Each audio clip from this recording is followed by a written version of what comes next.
ना फिल्मी अदाकाराएँ अच्छी लगती थी, ना श्रीदेवी अच्छी लगती थी, तो किताबें अच्छी लगती थी, किताबों को देखना अच्छा लगता था। आपने शुरू से सिलेक्ट किया था कि मैंने टीचर ही बनना है? भाई मुझे टीचिंग प्रोफेशन बिल्कुल भी पसंद नहीं था, बल्कि नापसंद था। ये फील्ड ऐसा समंदर है कि आप 50 साल भी इसमें रहें तो आप तालिब इल्म ही रहते हैं। तो सर उर्दू ही को क्यों सेलेक्ट किया? If I am a teacher, that's fine with me. If I am a teacher of Urdu literature, that's excellent with me. मैं तीसरी क्लास में था जब मैंने उस टाइम की 9वीं 10वीं की उर्दू की किताब कई बार पढ़ डाली थी। What is your point of view about education? Education means continuous positive change in behavior. तुमने तो अज़मत इंसान का लहू कर डाला। हम तो एक चिड़िया के मरने पे बहुत रोए थे।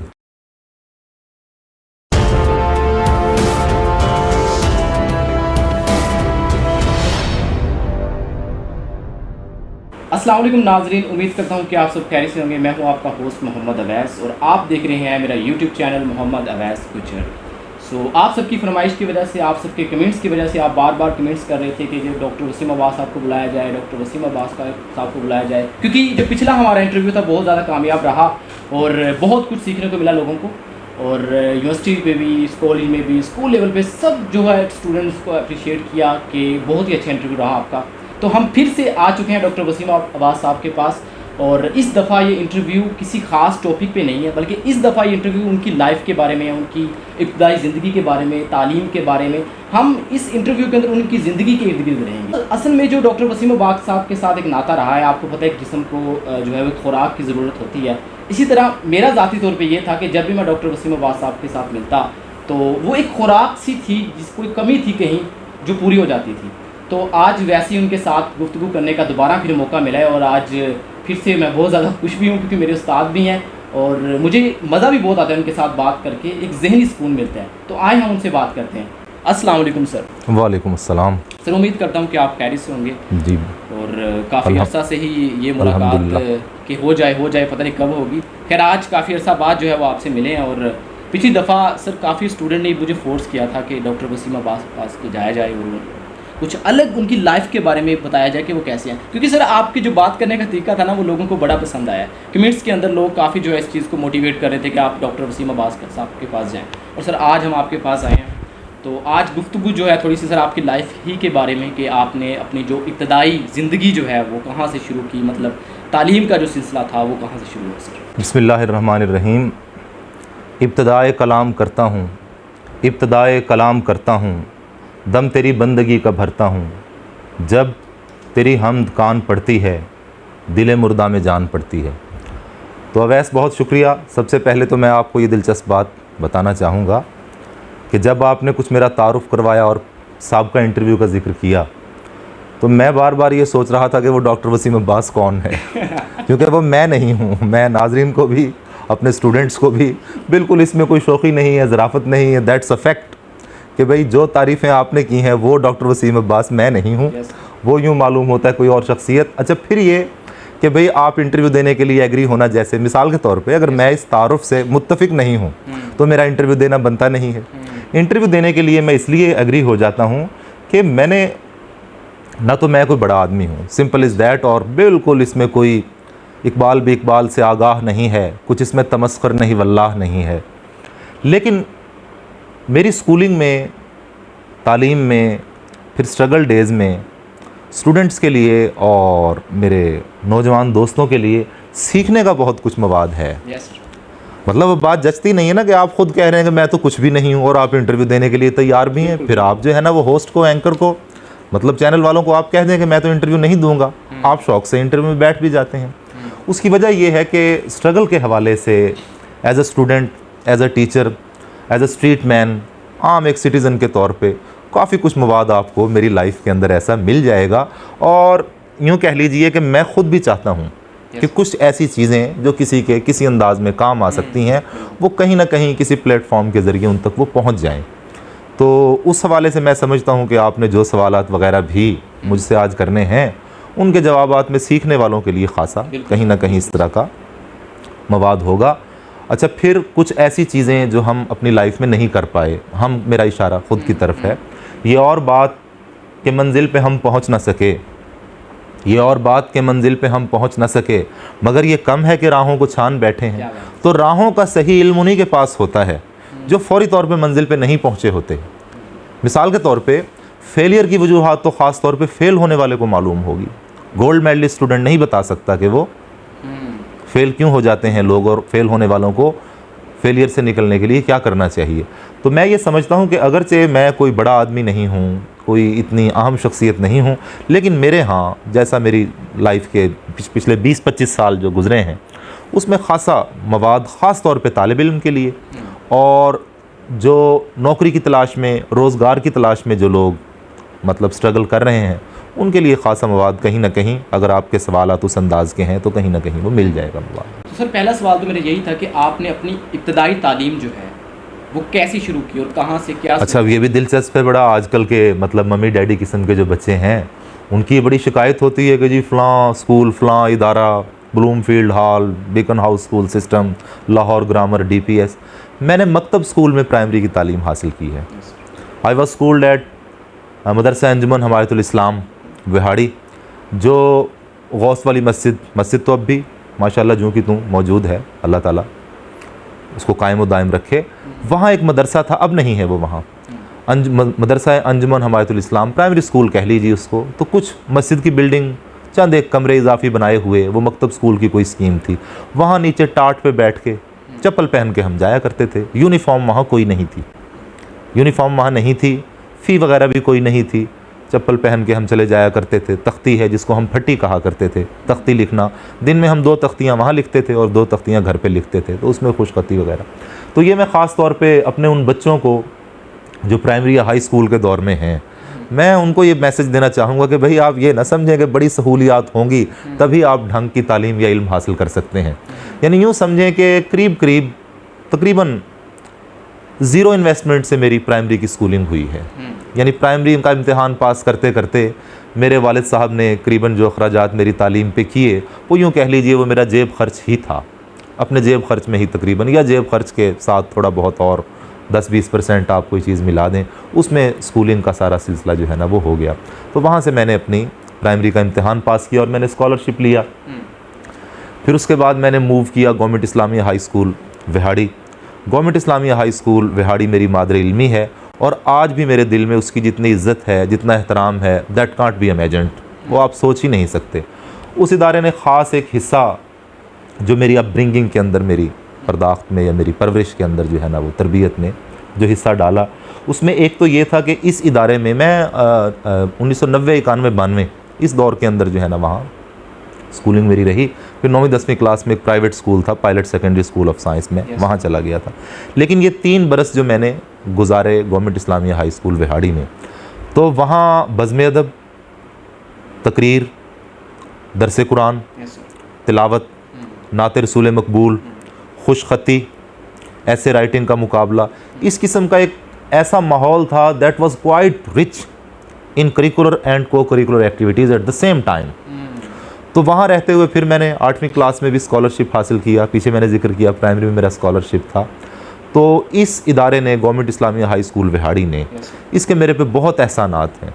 यूँ कहिए कि अगर अपने पूरे तालीमी सफ़र में कोई गोल्डन 3-4 ऐसे फ़ैसला साज साल अगर हों तो वो वही साल थे जो मैंने गवर्नमेंट इस्लामिया हाई स्कूल, और वहाँ मुझे बड़े शानदार असातिज़ा मिले जिनका जिक्र ना करना यूँ समझें कि एक लिहाज से बड़ी कम ज़रफ़ी और ज़्यादती होगी। सर इकबाल कुरैशी साहब गालिबन अभी भी हयात हैं। कुछ अर्सा पहले मेरी उनसे मुलाकात हुई थी। 911 WB में ये रिहायशी हैं, अंग्रेज़ी पढ़ाते थे हमको। सैयद ज़हूर हुसैन शाह साहब, मलिक मोहम्मद हनीफ़ साहब, वो भी चंद दिन पहले यहाँ ऑफ़िस भी आए मुझसे मिलने के लिए, बड़ी खुशी हुई उनसे। और फिर गवर्नमेंट इस्लामिया हाई स्कूल के प्रिंसिपल मलिक मोहम्मद अली अमान साहब। तो ये ऐसे लोग हैं कि इनका बड़ा हिस्सा, बहुत बड़ा, यूँ कह लें कि ये मेरे लिए पीरो मुर्शिद की हैसियत रखते हैं। तो मेरे ख़्याल में शायद मेरी तालीम व तरबियत में मेरे फ़ादर से भी कहीं ज़्यादा क्रेडिट इन लोगों का है। तो ना तो उस्ताद, वैसे तो किसी भी उस्ताद का एहसान जो है ना वो कभी चुकाया नहीं जा सकता, उतारा नहीं जा सकता, लेकिन ख़ास तौर पे जो मैंने नाम लिए स्कूल टाइम के, इनका बड़ा अमल दखल जो है ना वो मेरी ज़िंदगी के अंदर रहा। तो मेरा ख्याल आप पूरा ही तालीमी सफ़र मेरा पूछना चाह रहे हैं। अच्छा, उसके बाद फिर ये है कि इंटरमीडिएट, BA, MA, फिर एक और MA, फिर B.Ed, फिर एक और MA, इंटरमीडिएट, BA, B.Ed और 3 MA। ये करीब 6 डिग्रियां बनती हैं। अंदाज़न इसका अरसा बनता है 12 साल। इसमें बीएड में तो मैं डिस्टेंस एजुकेशन में ओपन यूनिवर्सिटी का स्टूडेंट रहा हूँ। बाकी मेरी सारी तालीम ये बग़ैर इदारे के है, बग़ैर ट्यूशन सेंटर के है, बग़ैर एकेडमी के है, बग़ैर असातिज़ा के है, बग़ैर बड़े बहन भाइयों से गाइडलाइन ली है। इसे आप सेल्फ़ स्टडी कह लें या जो भी कह लें इसको इस अंदाज से।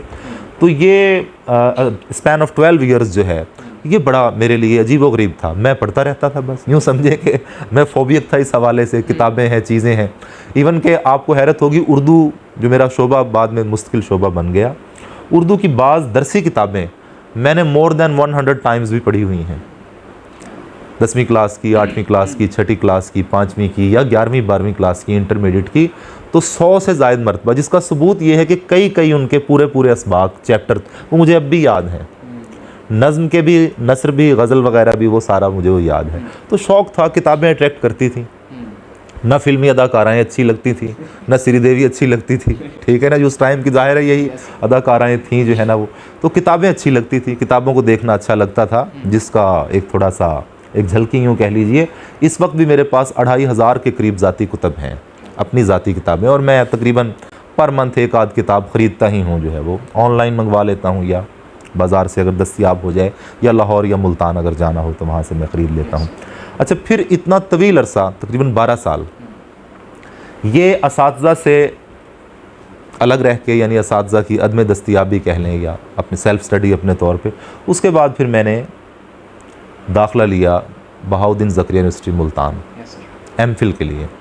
वहाँ मुझे फिर बड़े बाकमाल असातिज़ा मुयस्सर आए। उनकी शख्सियत पे तफसीली अगर मैं गुफ्तगू करूँ तो फिर ये सारा हमारा इंटरव्यू, उसका सारा स्ट्रक्चर हिल जाएगा, लेकिन चंद नाम लेना बहुत ज़्यादा ज़रूरी हैं जो है ना वो। डॉक्टर अकीला जावेद साहिबा, फिर उसके बाद वो हेड ऑफ़ द डिपार्टमेंट भी रहीं। डॉक्टर रुबीना तरीन साहबा, प्रोफेसर डॉक्टर रुबीना तरीन साहबा मेरी पीएचडी की सुपरवाइज़र भी हैं, और उन्होंने यूँ समझे कि मुझे पीएचडी उन्होंने करवाया। डॉक्टर नवार अहमद साहब, मल्टी डायमेंशनल पर्सनैलिटी, हमा जहद शख्सियत, हमा सिफ्त मौसूफ़, बहुत बड़े स्कॉलर, अवार्ड्स, किताबें, स्टूडेंट्स की लंबी कितार। अच्छा, फिर उनके स्टूडेंट्स डॉक्टरेट, पोस्ट डॉक्टरेट, बड़े बड़े ओहदों के ऊपर मुख्तलिफ, सिर्फ बड़े ओहदे नहीं, खिदमात सरंजाम उन्होंने दी, किताबें, उनकी चीज़ें, लिखने का हुनर थोड़ा बहुत जितना हम सीख सके वो डॉक्टर नवार अहमद साहब से। और शख्सियत के हवाले से भी मैंने चूँकि कहा कि वो असातिज़ा को इतना टाइम नहीं दिया जा सकेगा, वो अलग मौजू बन जाएगा, लेकिन मैं अपने असातिज़ा को ख़ास तौर पे यूनिवर्सिटी के असातिज़ा जिनका मैंने अभी जिक्र किया, उन सभी को एक शेर डेडिकेट करना चाहूँगा कि निगाह बुलंद सुखन दिल नवाज जाँ पुरसोज़, निगाह बुलंद सुखन दिल नवाज जाँ पुरसोज़, यही है रख्त सफ़र मीरे कारवां के लिए। तो उनमें ये खुसूसियात थीं, और उनसे एकेडमिक तौर पे जो सीखने का मौका मिला उससे कहीं ज़्यादा आपकी जो अमूमी एक ज़िंदगी, आम ज़िंदगी है, सोशल लाइफ है, उसके हवाले से इन असातिज़ा से ज़्यादा सीखने को मिला as compare to that of the studies. आपने पीएचडी में दाखिला लिया, पढ़ते बढ़ते रहते हैं, आपने पीएचडी कर ही लेना है। एमबीबीएस में दाखिला लिया, सेल्फ स्टडी है, रट्टा है, जो भी है, आपने एमबीबीएस कर ही लेना है। तो इन असातिज़ा का ख़ास कंट्रीब्यूशन जो था वो ये था कि इनसे बहुत कुछ, मतलब इंसानी रवैयों के हवाले से, अच्छा फिर जनरल अपनी शख्सियत के हवाले से, तहम्मुल, बुर्दबारी, क़ुव्वत बर्दाश्त, how to behave others, how to deal with different kind of peoples at the same time, उनसे करना। तो इस वजह से 2-4 इदारों में जहाँ मुझे बतौर हेड के काम करने का मौका मिला, वहाँ भी मुझे बड़ा फ़ायदा हुआ। अच्छा, इन असातिज़ा ने डायरेक्टली गाइडलाइन तो जो दी सो दी, लेकिन उनको देख के, उनकी शख्सियत को नोट करके, ऑब्ज़र्व करके, उससे हमने बहुत कुछ सीखा। तो फिर मैंने 2014 में डॉक्टरेट किया बहाउद्दीन ज़करिया यूनिवर्सिटी मुल्तान से। तो एमए, 3 अदद एमए और एक बीएड, एमफिल और फिर पीएचडी। तो ये तालीमी सफ़र मेरा सारा इस अंदाज़। सर, वो जो एक गैप होता है जब स्कूल लेवल से आप कॉलेज लेवल पे जाते हैं, तो सर एक गैप आ जाता है जहाँ पर स्टूडेंट उसको पिक नहीं कर पाते, मतलब वहाँ पर बहुत ज़्यादा नाकामी आ जाती है। तो मैं भी पिक नहीं कर पाया। मैंने अर्ज़ किया कि मैं कॉलेज गया नहीं, यानी मैं कॉलेज गया और मैंने 2 मरतबा एडमिशन लिया, बल्कि 3 मरतबा। 2 मरतबा मैंने फ़र्स्ट ईयर में एडमिशन लिया, 1 मरतबा एडमिशन लिया, फिर जब सेकेंड ईयर के एग्ज़ाम वगैरह जो है ना वो दाखिला जाने लगा, तो मुझे मालूम हुआ कि मैं मेडिकल की तैयारी मेरी इतनी अच्छी नहीं है। मैंने दोबारा फ़र्स्ट ईयर में दाखिला ले लिया। अच्छा, फिर दोबारा मैं वो ना कर पाया, और इस सारे अरसे में सेशन मेरा नहीं गुजरा अभी, वो 2 साल अभी चल ही रहे थे जिसमें दोबारा, और मैंने सारे सब्जेक्ट छोड़ के आर्ट्स के सब्जेक्ट लेके एग्ज़ाम दिया और करीबन 870 नंबर लेके मैं कामयाब हो गया। कोई ट्यूशन नहीं, कोई एकेडमी नहीं। तो वो जो मैंने पहले आपसे जिक्र किया, यहाँ मैंने एक्सप्लोर किया यार ये काम तो हो सकता है, इतना मुश्किल नहीं है, यानी खुद से भी किया जा सकता है। उस अरसे में आप क्या कर रहे थे, मतलब आप स्कूल? उस अरसे में मैंने टीचिंग शुरू कर दी थी। मतलब इस वक्त मैं आपको जैसे देखने से लग रहा हूँ, जितने साल का लग रहा हूँ आपको आइडिया है, मगर पढ़ाते हुए मुझे 25 साल हो गए हैं। तो मैं सेकंड ईयर का स्टूडेंट था जब से मैं पढ़ा रहा हूँ। सेकंड ईयर के मैंने एग्ज़ाम दिए हुए थे और रिज़ल्ट अभी नहीं आया था, मैं रिज़ल्ट का इंतज़ार कर रहा था। तो मैंने एक प्राइवेट स्कूल में पढ़ाना शुरू किया, बस उसके बाद फिर मैं अब तक पढ़ाता ही रहा हूँ। सर उस ज़माने के जो तालिब इल्म हैं, उन तालिब इल्म में या फिर आज के ज़माने के जो तुलबा हैं, उनमें कोई फ़र्क आपको जो नज़र आ रहा हो? ज़ाहिर है सब अशिया पे डिटेल से तो रोशनी नहीं डाली जा सकती। मैं कोई ऐसी की इंपॉर्टेंस की चीज़ आपको बता देता हूँ जो फौरी समझी भी जा सके। सन 2000 मैंने तो 96 में पढ़ाना शुरू कर दिया था, 95-96 में। सन 2000 के करीब 1999 में 2000 या 2000 के बाद जो स्टूडेंट्स हैं या जो जनरेशन है, जो लोग पैदा हुए, ख़ास तौर पे जो फिर बाद में स्टूडेंट हुए, पढ़ने पढ़ाने की तरफ आ गए, उनके यहाँ एक बड़ी अजीबोगरीब चीज़ डेवलप हुई। उनका ताल्लुक़ था आपके इनसे इलेक्ट्रॉनिक गैजेट्स से, मोबाइल से, कंप्यूटर से, टैबलेट से, टैब जो है वो आपकी इंटरनेट से, फिर सोशल मीडिया है। आपने देखा होगा कि एक आदमी जो मोबाइल लिए बैठा है, बच्चा या बड़ा, आप उसे ऑब्ज़र्व करें, वो रुकेगा नहीं, वो चल रहा है। वो बंदा कहे भाई आप क्या देख क्या रहे हैं, सुन क्या रहे हैं, या कोई रिमोट कंट्रोल लिए घर पे, जैसे LED टीवी वगैरह लगा हुआ है, सामने टीवी लगा हुआ है, तो वो रिमोट लिए बैठा हुआ है और वो बार बार ऐसे करता रहेगा। तो देख के बड़ी हैरत होती है कि भाई आप हमें तो कुछ ना देखने दो, मगर ख़ुद तो देखो कुछ आप। वो ख़ुद भी नहीं देख रहा। तो उसका नतीजा ये निकला कि इनका अटेंशन स्पैन बहुत छोटा हो गया। अब मुझे टीचिंग में बड़ा मसला पेश आता है, ख़ास तौर पे BS में, गवर्नमेंट कॉलेज में, कि वो लगातार हमारी बात नहीं सुन सकते। अब जो 3, 4, 5 सेकंड लगातार स्क्रीन नहीं देख सकता, उसे बदले बगैर उसको चैन नहीं आता, वो 45 मिनट एक टीचर की गुफ्तगू कैसे सुने? टीचर का एहतराम अपनी जगह, इल्मियत अपनी जगह, मगर वो उसकी तरबियत इस अंदाज से हुई है। तो इनका अटेंशन स्पैन इतना छोटा है, हमको इससे बड़ा प्रॉब्लम पेश आता है। फिर करना ये पड़ता है कि सबक को, यूनिट को छोटे छोटे हिस्सों में तकसीम करना पड़ता है, शॉर्ट क्वेश्चन बनाने पड़ते हैं, स्टूडेंट्स के ग्रुप बनाने पड़ते हैं, सबक के ग्रुप बनाने पड़ते हैं, हिस्से बनाने पड़ते हैं कि ये हिस्सा पढ़ा गया, फिर कोई ब्रेक, कोई छोटी मोटी चीज़ ऐसी दिलचस्पी की उनकी, कोई छोटी एक्टिविटी ऐसी जिससे तवज्जो बदल जाए, या यूँ कहें बार बार जैसे उनकी तवज्जो डाइवर्ट होती है, तो हमको भी उसी हिसाब से अपना लेसन प्लान करना पड़ता है। ये तकरीबन 20-22 साल पहले के स्टूडेंट में ये नहीं थी। उनको एक बार आपने डांट दिया, थोड़ा गुस्से के साथ देख लिया, अगला पूरा लेक्चर वो खामोशी के साथ सुनेंगे। अब आप कहते रहें उनको, तो इसमें मैं समझता हूँ इतने कसूरवार भी नहीं हैं बच्चे, उनकी अपब्रिंगिंग ऐसे हुई है, उनकी तरबियत ऐसे हुई है, उसी हिसाब से वो बच्चे चल रहे हैं। तो ये बहुत बड़ा फ़र्क है। मेरे ख़्याल में हमें इसको एड्रेस करना चाहिए, वालिदैन को भी, गवर्नमेंट को भी, हमें ख़ुद भी देखना चाहिए कि यार ये बहुत बड़ा मसला है, इसे कैसे टैकल करें। यही वजह है बुक रीडिंग भी कम हो गई इनके यहाँ। बुक रीडिंग क्या है? लगातार बैठ के पढ़ना। अब बुक में लगातार वो वाला चेंज वाला काम नहीं है, इसमें है चेंज वाला काम, मुसलसल आप बदल लें, स्क्रोलिंग वगैरह बुक में तो नहीं है। पूरा मजमून आप पढ़ रहे हैं, अगर आप सर सैयद का मजमून पढ़ रहे हैं, गुजरा हुआ ज़माना, तो वो पूरा लगातार पढ़ेंगे तो उसमें से कुछ ना कुछ हासिल होगा या निकलेगा। तो ये एक बड़ी चेंज ऐसी जो मैंने अपने टीचिंग लाइफ में ही नोट की। यानी जब मैं स्टूडेंट था और टीचर था, मैं वो बात नहीं कर रहा, मैं ही बतौर टीचर के मेरे पुराने स्टूडेंट और मेरे नए स्टूडेंट, उनमें ये इतना बड़ा फ़र्क आ गया। बहरहाल अब इनको इस हिसाब से पढ़ाने की कोशिश जारी है, मतलब हमने हथियार नहीं फेंके। मेरे ख्याल मैंने शायद पिछली गुफ्तगू में भी आपसे जिक्र किया था, मेरी अपनी गज़ल का एक शेर है, निशां तो ख़त्म होते जा रहे थे फ़तह के लेकिन, निशां तो ख़त्म होते जा रहे थे फ़तह के लेकिन, हमें है फ़ख्र लश्कर बरसरे पैकार अपना था। तो मैं कभी भी स्ट्रगल छोड़ता नहीं। अगर मुझे कोई कहे ना ये सारी क्लास फेल हो जाएगी, मैं कहता हूँ यहाँ मेरा लेक्चर लगा दें, मैं देखता हूँ क्या है। तो चैलेंजिंग चीज़ें थोड़ा सा अट्रैक्ट भी करती हैं, तो परेशान कुन तो है ये चीज़, लेकिन मैं इससे इतना परेशान नहीं होता। अटेंशन स्पैन बहुत छोटा है। आपने बताया कि आप 25 बरस से जो है वो पढ़ाते आ रहे हैं। जी, मेरी टीचिंग की सिल्वर जुबली हो चुकी है। तो 25 बरस से आप बच्चों को या तलबा को पढ़ाते आ रहे हैं। तो सर आपने ये जो पेशा है या एक प्रोफेशन है, ये आपने शुरू से सिलेक्ट किया था कि मैंने टीचर ही बनना है, या बाद में आके कोई ऐसा हुआ सीन कि आपका इरादा बना कि yes this is perfect for me?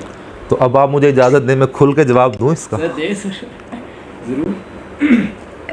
भाई मुझे टीचिंग प्रोफेशन बिल्कुल भी पसंद नहीं था। Yes sir. बल्कि नापसंद था, यूँ कह लेंगे।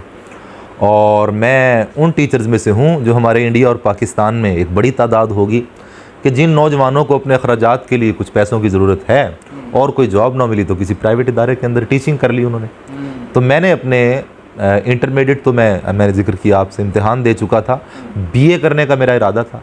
उसके अखराजात पूरे करने के लिए मैंने एक यूँ समझें कि ज़रिया या आमदन के तौर पे उसको अपनाया और नागवारी के साथ ही अपनाया कि एक ड्यूटी है, मजदूरी है, करनी है, जान छुड़ानी है और आ जाना है। लेकिन with the passage of time ये हुआ कि मुझे मालूम हुआ कि यार ये तो बड़ा शानदार पेशा है और मेरा इंटरेस्ट न सिर्फ डेवलप हुआ बल्कि तेज़ी के साथ डेवलप होता चला गया। तो फिर यूँ कह लीजिए कि जो मेरी टीचिंग का टोटल टाइम मैंने आपसे जिक्र किया उसमें से शुरू का 1.5 या 2 साल आप निकाल दें, वो तो मैं उसी कैटेगरी में हूँ जो मैंने जिक्र किया। मगर उसके बाद मैं यूँ कह लें कि at this time when I am going to talk you, my passion and profession are the same. Interest के साथ, इंटरेस्ट फुली, यानी मैंने ऐसी क्लासेस भी पढ़ाई हैं, ऐसे इदारों में भी पढ़ाया है जहाँ से मुझे 1 रुपया भी आमदन नहीं हुई। विजिटिंग लेक्चर जो है ना, मुझे बाज़ इदारे बुला लेते हैं, कोई यूनिवर्सिटी कैंपस है या प्राइवेट कॉलेज हैं, किसी ऐसे टाइम में संडेज़ को कि टीचर ट्रेनिंग सेशन वगैरह है, तो वो मुझसे पूछते भी हैं कि कोई आपके लिए हम मुशाहरा या अमाउंट ये वो, मैं उन्हें कहता हूँ नहीं, बिल्कुल भी नहीं, मैं बड़े शौक़ से जाता हूँ और वो सारा दिन मेरा उसमें गुल हो जाता है। लेकिन मुझे मुसर्रत होती है कि यार मुझे 30-35 लोगों से बात करने का मौका मिला। सुपीरियर कॉलेज ने मुझे बुलाया एक मरतबा, लीड्स कॉलेज ने मुझे बुलाया, किप्स ने मुझे एक मरतबा बुलाया। अच्छा, एक मरतबा मुझे एक सेमिनार में बड़ा खूबसूरत मौजू था, अदब, दरिया और समाज। वो था तो अंग्रेज़ी में, फिर मैंने उसमें गुफ्तगू तो उर्दू में करनी थी। अदब, दरिया और समाज यानी लिटरेचर का, रिवर का और सोसाइटी का आपस में क्या तालमेल है। ये खासा तवील 50-55 मिनट का लेक्चर था, कॉम सेट्स पहाड़ी में। तो मैं शौक़ से जाता हूँ उसमें। तो अब यूँ कह लें कि टीचिंग मेरा शौक़ है और मैं थकता नहीं हूँ पढ़ा के। अगर मुझे सुबह से शाम तक राउंड द क्लॉक काम करना पड़े तो मैं थकता नहीं हूँ। तो बहरहाल, लेकिन ये ज़रूर है कि मेरा कहने का मतलब ये नहीं, मैं कोई ना परफेक्ट टीचर हूँ ना कोई शानदार टीचर हूँ। ये फील्ड ऐसा समंदर है कि आप 50 साल भी इसमें रहें तो आप तालिब इल्म ही रहते हैं। तो सीख रहा हूँ अभी भी। सीनियर टीचर्स को देखते हैं, पूछते हैं उनसे, अपने असातिज़ा से फ़ोन पे भी रब्ता रहता है, उनके पास हाज़िरी के लिए भी जाते रहते हैं, मिलने के लिए जाते रहते हैं उनसे। तो सीख रहे हैं अभी बहरहाल मुसलसल, और ये सीखने का अमल जारी रहेगा। बात की कि जिस प्रोफेशन के साथ या जिस काम के साथ इंसान की मोहब्बत होती है इंसान थकता नहीं है। तो सर आपने टीचिंग जो है वो अख्तियार की, टीचिंग का शोबा अख्तियार किया, प्रोफेशन अख्तियार किया, तो सर उर्दू ही क्यों सिलेक्ट किया आपने? मतलब वो इंग्लिश थी, साइंस थी, केमिस्ट्री थी, आपने उर्दू में ऐसी क्या बात है कि आपने इसी को पिक किया कि भाई मैंने आपसे जिक्र किया गवर्नमेंट इस्लामिया हाई स्कूल पहाड़ी का। वहाँ बज़्म अदब की एक्टिविटीज़ बहुत ज़्यादा थी और एक प्राइमरी स्कूल के टाइम से मुझे, मैं आपको बताऊँ, बड़ी अजीब व गरीब कह लें कि वो बात है, मुताला भी बड़ा अजीब व गरीब है। मैं उम्रो यार की कहानियाँ बहुत पढ़ता था। टार्जन, उम्रो यार, पता नहीं आपकी जनरेशन में तो वो नाम आपने सुने नहीं सुने, वो बहुत आम मिलते थे, रिसाले किराए पे भी मिलते थे। यहाँ एक बुक सेंटर था, अब भी है, शाहीन बुक सेंटर DPS के करीब, तो ये लोग किराए पे भी देते थे और वहाँ सेल भी होते थे। तो वो लेके हमने पढ़ना। उससे क्या हुआ कि वो चीज़ें तो खैर उसमें थीम तो क्या निकलेगा उसमें इतना ज़्यादा कोई अखलाकी सबक वगैरह, मगर पढ़ने की हैबिट डेवलप हो गई। तो उसके बाद फिर बुक रीडिंग, मैं जब आपको बताऊं थोड़ी सी, वैसे इसमें है तो ये कि शौक़ी हो जाती है, लेकिन है ये फैक्ट है, बिल्कुल हकीकत है, इसमें बिल्कुल मुबालगा नहीं है। मैं तीसरी क्लास में था जब मैंने उस टाइम की 9वीं 10वीं की उर्दू की किताब कई बार पढ़ डाली थी।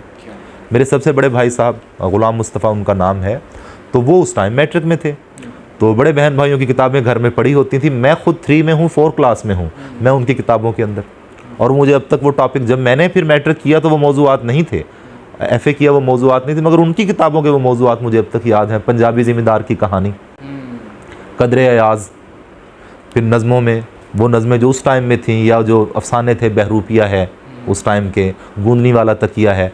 अच्छा, अब तीसरी चौथी क्लास का बच्चा और ग़ुलाम अब्बास के अफसाने, नासिर काज़मी की नज़में, वो साहिलों पे गाने वाले क्या हुए, ये मैंने तीसरी क्लास में पढ़ी थी। मतलब मेरे अपने कोर्स में तो क्या होनी थी तीसरी क्लास में, 10वीं क्लास में, गालिबन 10वीं के कोर्स में थी। वो साहिलों पे गाने वाले क्या हुए, वो कश्तियाँ चलाने वाले, और मुझे याद भी थी उस टाइम, मीनिंग नहीं मालूम था, क्लियरली स्पीकिंग मुझे मीनिंग नहीं मालूम था। ज़ाहिर है वो शायरी उस लेवल की, अमारतें तो जल के राख हो गईं, अमारतें बनाने वाले क्या हुए, ये आप हम तो बोझ हैं ज़मीन का, ज़मीन का बोझ उठाने वाले क्या हुए। बल्कि मैं आपको एक दिलचस्प चीज़ बताऊँ, चौथी क्लास में जब मैंने पहली मरतबा स्पीच की तो मुझे कुछ नहीं मालूम इसका मतलब क्या है। उसका डिक्शन, उसकी वर्डिंग इतनी उम्दा थी। आज का ये दिन जहाँ हमारी तालीमी सरगर्मी में एक बाब नौ की तकमील की गम्माज़ी करता है, वहाँ हमारे लिए एहसास तशक्कुर की कैफियत से आशनाई का बायस भी है। अब तीसरी चौथी क्लास के बच्चे को क्या मालूम गम्माज़ी क्या है, एहसास तशक्कुर क्या है, आशनाई क्या है। वो लम्हात जो हमने तदरीस व तालीम के सिलसिले में इस मादरे इल्मी में गुजारे हैं, यकीनन एक अनमिट नक्श हमारे दिलों पर छोड़कर हमारे रोशन और शानदार मुस्तकबिल की तरफ हमें पैगाम दे रहे हैं। मैं इस गुलशन आफरीन की खुशबू को कैसे भुला सकता हूँ, जिससे हमारे दिलो दिमाग हमेशा मुअत्तर रहेंगे। मुझे क्या मालूम मुअत्तर क्या है, लेकिन उससे वो जो आपने सवाल किया, एक अट्रैक्शन पैदा होती चली गई, एक कशिश पैदा होती चली गई। और मुख्तरन यूँ कह लें कि उर्दू की देवी ने वो हम पे अपना जादू करके हमें अपने हिसार में ले लिया, और आज तक हम उसी हिसार के अंदर हैं, और ना उससे निकलने के लिए हमने दम दरूद करवाया कोई, और ना निकलने की ख्वाहिश है। शायरी से बहुत ज़्यादा लगाव रहा, और उर्दू के साथ साथ फिर थोड़ा सा और भी हिंदी की मुख्तलिफ जो मतलब बोलियां हैं या हिंदी ज़ुबान है, फिर सराइकी है, सराइकी से भी इंटरेस्ट रहा बड़ा, पढ़ने की हद तक। मैं बोल नहीं सकता सराइकी। पंजाबी मुझे ख़ासी शायरी याद भी है, मैं बोल भी सकता हूँ पंजाबी। अंग्रेज़ी पढ़ने के हवाले से भी इंटरेस्ट रहा, फ़ारसी, अरेबिक, और ये सारी ज़बानें जो अगर मैं कोई बीच मिस भी कर दिए 7 के करीब हैं, इनमें मुझे थाउजेंड्स ऑफ लाइंस, हज़ारों अशार ज़बानी याद हैं। तो इस टाइम अगर आप कहें सर एक सुनाए तो पूरा इंटरव्यू उसमें चला जाएगा, लेकिन नेक्स्ट किसी गुफ्तगू में, अब वो इंटरव्यू हो या वैसे आपसे मुलाकात हो, तो आप ज़रूर जिक्र करें कि सब सर उन तमाम ज़बानों के अशार सुनाएँ, तो फिर मैं आपको वो 2-2, 4-4 सेलेक्टेड अशार उन ज़बानों के। तो हर ज़ुबान का अपना रस होता है, हर कल्चर का अपना रस होता है। बहरहाल अब जिक्र आ ही गया है तो मेरा ख्याल एक कोई फ्लेवर थोड़ा सा हो जाए जो है ना वो। अब मुझे एग्जैक्ट शायर नहीं याद, गालबन कबीर दास है या कौन शायर है, लेकिन हमद का इतना खूबसूरत अंदाज़, तन रबाब मन कींगरी सो रगें भई सब तार, तन रबाब मन कींगरी सो रगें भई सब तार, रोम रोम सुर देत है सो बाजत नाम तिहार। मेरा जिस्म जो है वो एक रबाब की तरह है, आप सितार या गिटार कह लें। तन रबाब मन कींगरी, मेरा दिल जो है वो उसकी मिजराब है, वो जिससे बजाते हैं, वो पट्टी सी होती है ऐसी प्लास्टिक या मेटल की, तो मेरा दिल जो है वो उसकी मिजराब है। सो रगें भई सब तार, मेरे जिस्म में जो रगें हैं, तो सितार और गिटार में तारें तो होती हैं, ये वो हैं। रोम रोम सुर देत है सो बाजत नाम तिहार, वो कहता है कि ए अल्लाह, ए भगवान खुदा, जो ए अल्लाह, मेरे जो ये पूरा वजूद है, मेरा जिस्म भी और दिल भी, इसमें से जो भी आवाज़ निकले वो तेरी तरफ इशारा करती है। इसी मजमून को थोड़े से मामूली से फ़र्क से मिर्ज़ा ख़ान दाग दहलवी ने बड़ा खूबसूरत बयान किया है, वो मैं इसलिए सुना रहा हूँ कि आपको ईज़िली समझ आ जाए। हर ज़र्रा चमकता है अनवारे इलाही से, हर ज़र्रा चमकता है अनवारे इलाही से, हर सांस ये कहती है हम हैं तो खुदा भी है। मेरे से बड़ा क्या सबूत है, अवैस से बड़ा क्या सबूत है खुदा के होने का। अवैस यहाँ बैठा है, बोल रहा है, पूरा एक इंसान है, लक़द ख़लक़नल इंसाना फ़ी अहसनि तक़वीम, तो खुदा के होने का इससे बड़ा सबूत तो कोई नहीं है। हर ज़र्रा चमकता है अनवारे इलाही से, हर सांस ये कहती है हम हैं तो खुदा भी है। तो बस वो बचपन से फिर ऐसे उर्दू के साथ अटैच हुए, फिर पढ़ाई के हवाले से भी शोबा अगर MA का MPhil का वो फिर उर्दू ही वो रह गया। अभी 2-4 साल पहले किसी दोस्त ने मुझे कहा कि आपका दाखिला भेज देते हैं, आप MA अंग्रेज़ी कर लें, थोड़ा लिख लेते हैं, बोल लेते हैं करके। मैंने कहा नहीं, मैं अब 2 दिन का भी कोई कोर्स करूँगा तो मेरा शोबा उर्दू ही रहेगा। तो उर्दू के साथ फिर एक लगाव हो गया। सर हमारा भी जो है ना वो काफ़ी अच्छा ताल्लुक़ रहा है आपके साथ। जब आपको पढ़ाते देखते थे तो मल्टी टैलेंटेड इंसान हमारे सामने खड़ा है, तो ये बिलीव नहीं होता था कि ऐसा भी कोई इंसान दुनिया में हो सकता है। सर आप बचपन ही से काफ़ी मल्टी टैलेंटेड थे, तो आज के ज़माने में ऐसे लोग क्यों नहीं पैदा होते? क्या एजुकेशन का कोई कसूर है? क्योंकि यू नो वेल के different people explain the education in different ways, you know उनका एक अपना तरीका होता है उसको एक्सप्लेन करने का। So what is your point of view about education? You want to know my concept of education? Yes. In my opinion, what is education? Yes. I think that education can be explained in different ways, but in my opinion, as I have observed and even I have experienced in my life, education means positive change in behavior. We can say continuous positive change in behavior. Positive is the key word because the change is ultimate. Here, there and everywhere, at any time you can observe there are changes in our life and in the universe also. So I think that education means continuous positive change in behavior.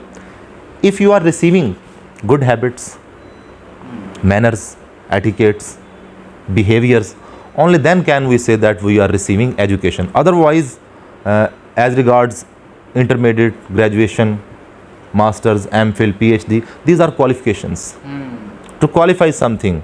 You are going to qualify in some specific field of physics or chemistry or biology, etc. So I think that if you are not having or developing good habits, good manners, good behaviors in your personality, so I would say that you are not being educated at that time. And this process must be continuous as well as throughout life till death. As I have told you in the previous question, that this process of learning must be continuous till the last breath. So I think that briefly speaking we can say education means continuous positive change in behavior throughout life. So that's the concept of education as I have learned in my life. मतलब कि ये जो एक fault है, ये क्या system का fault है कि मतलब कोई भी एक बंदा टैलेंटेड नहीं बन पा रहा, तो क्या ये सिस्टम का फॉल्ट है या फिर उसकी अपनी कोई गलती है इसमें? अच्छा, इसमें थोड़ी सी एक अजीबोगरीब चीज़ आ जाती है। इंटेलिजेंस के बारे में हमारे यहाँ अक्सर लोगों का ख्याल है कि ये पैदाइशी होती है, पैदाइशी भी होती है, मगर मैंने अपनी टीचिंग लाइफ में ख़ास तौर पे, स्टूडेंट लाइफ में भी, लेकिन टीचिंग लाइफ में ख़ास तौर पे मैंने ये नोट किया कि जहानत पैदा की जा सकती है, इंटेलिजेंस स्पीच पैदा की जा सकती है। जहाँ तक मुझे याद पड़ता है, अब इतने स्टूडेंट हैं, थोड़ी बहुत वो बाज़ औक़ात याददाश्त में कमी बेशी हो जाती है। आपने अपनी हैंड राइटिंग को डेवलप किया था बगैर टीचर की हेल्प के। मैंने कहा था कि ख़ुद करें, आप ख़ुद करें।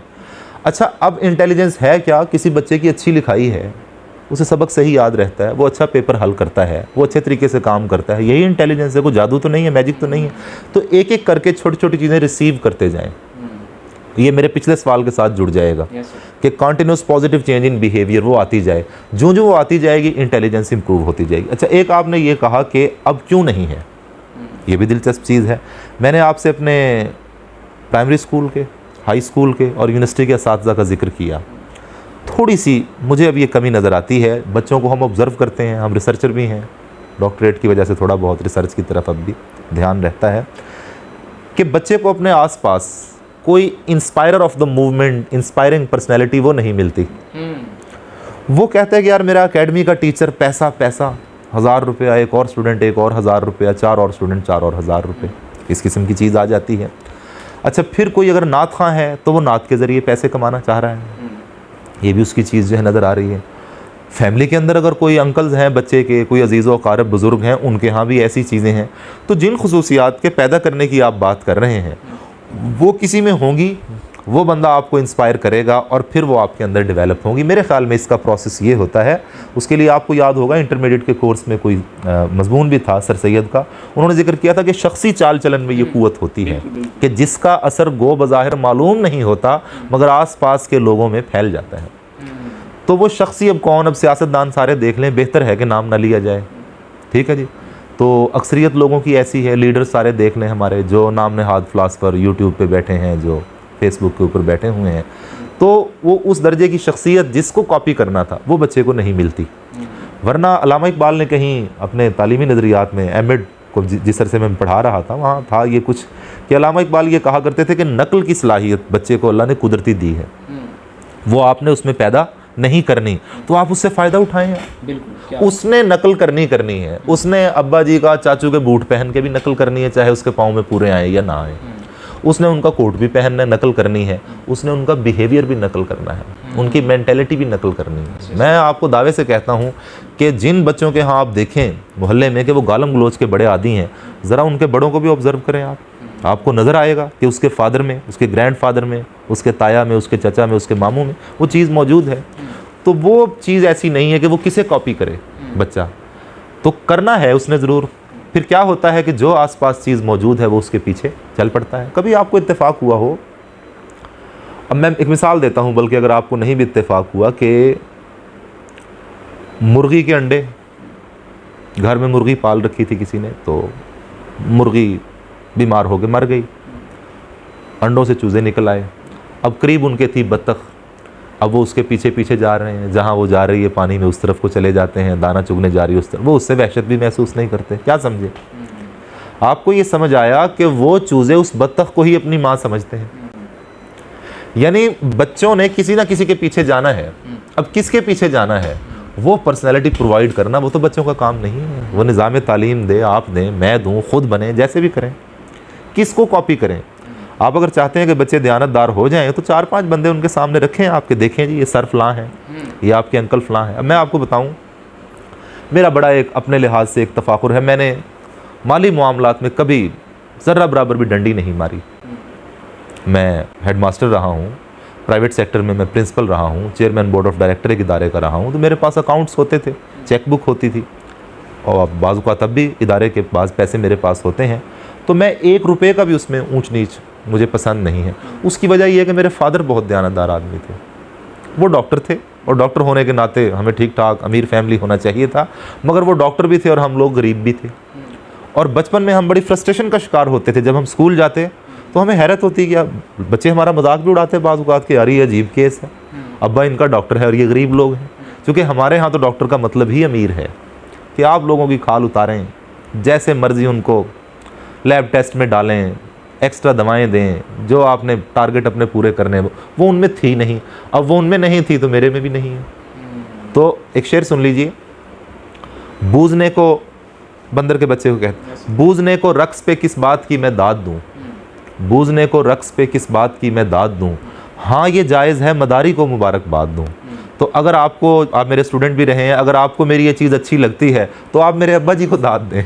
समझा रहे? डॉक्टर साहब मरहूम को क्रेडिट जाता है कि उनकी वजह से वो चीज़ मेरे में खुद ब खुद आ गई। मैंने इस चीज़ पर ज़र्रा बराबर मेहनत नहीं की, न विलिंगली मैंने कभी इसको इख्तियार किया, ये बिल्ट इन से ही मेरे अंदर खुद ब खुद जो है वो मौजूद थी।